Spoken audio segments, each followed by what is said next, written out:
ओम नमो भगवते रामकृष्णाय। सार्थक परिपूर्ण जीवन के लिए महत्वपूर्ण सीख।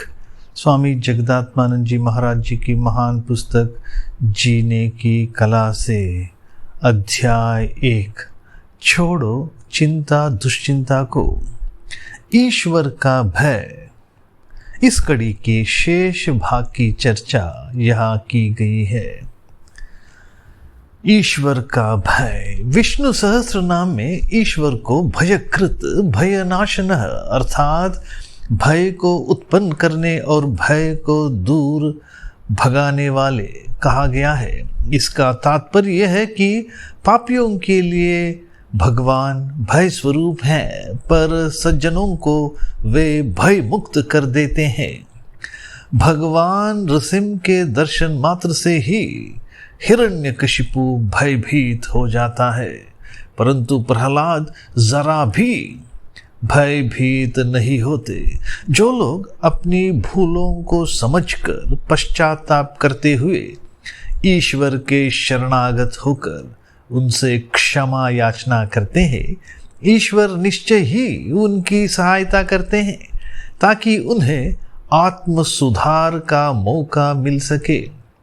यह बिल्कुल सत्य है कि ईश्वर परम दयामय हैं और वे सबकी रक्षा करते हैं, परंतु पापी व्यक्ति को अपनी पाप भावना से मुक्त होने के लिए दीर्घ काल तक संघर्ष करना पड़ता है। विश्व विधाता द्वारा निर्मित आचार संहिता को जानना और उसका अक्षरशः पालन करना ही सच्चा ज्ञान है। यह ज्ञान जीवन को सार्थकता प्रदान करता है। ब्रह्मांड तथा इसके नियमों के निर्माता के ज्ञान से उत्पन्न सजगता ही सच्चा ज्ञान है। एक वैज्ञानिक प्रकृति के सूक्ष्म नियमों तथा रहस्यों को उद्घाटित करता है, जबकि विश्व के धर्म ग्रंथ, ऋषि मुनि तथा महापुरुष हमें उचित आचरण और सच्चे धर्म के नियम प्रदान करते हैं। हमारे देशवासी ईश्वर के बारे में विविध प्रकार के भयों से आक्रांत रहते हैं। इस भय की जड़ प्रायः बचपन से ही अर्जित उनकी मिथ्या धारणाओं में निहित होती है। कुछ लोग भगवान नाम का जप करते समय भी अनुष्ठानिक अशुचिता से भयभीत रहते हैं। कुछ लोग इस कारण भयभीत रहते हैं कि भगवान कहीं उन्हें अभिशाप न दे दे। कुछ तो अपनी प्रार्थना आदि साधनाओं में कुछ त्रुटियों अपूर्णताओं की आशंका से ही उनका पूरी तौर से परित्याग कर देते हैं। एक ग्रामीण के जीवन की घटना है। एक बार वह बस में चढ़ा और सीट पर बैठने के बाद शीघ्र ही बीमार होकर गिर पड़ा।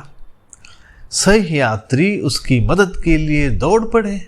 एक चिकित्सक ने आकर उसे सुई लगाई और जल्दी ही वह स्वस्थ हो गया। वह उठ बैठा और चारों ओर देखने लगा। वह अपनी बीमारी का दोष उस बस पर ही मढ़ने लगा। इस घटना के लिए वह बस के चालक और परिचालक को दोष देने लगा, क्योंकि बस में चढ़ने के बाद ही वह बीमार पड़ गया था। अतः वह बस को ही अपनी बीमारी का कारण मानने लगा।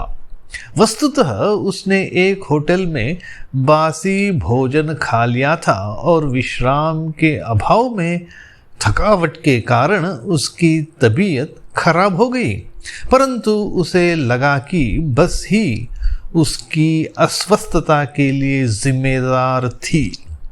इसी प्रकार भगवान कभी किसी को क्षति नहीं पहुंचाते। लोग केवल अपने अज्ञान, मूढ़ता तथा अंधविश्वास के कारण ही कई तरह के झंझटों में फंस जाते हैं।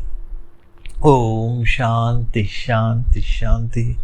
हरि ओम तत्सत। श्री राम कृष्णार्पणमस्तु।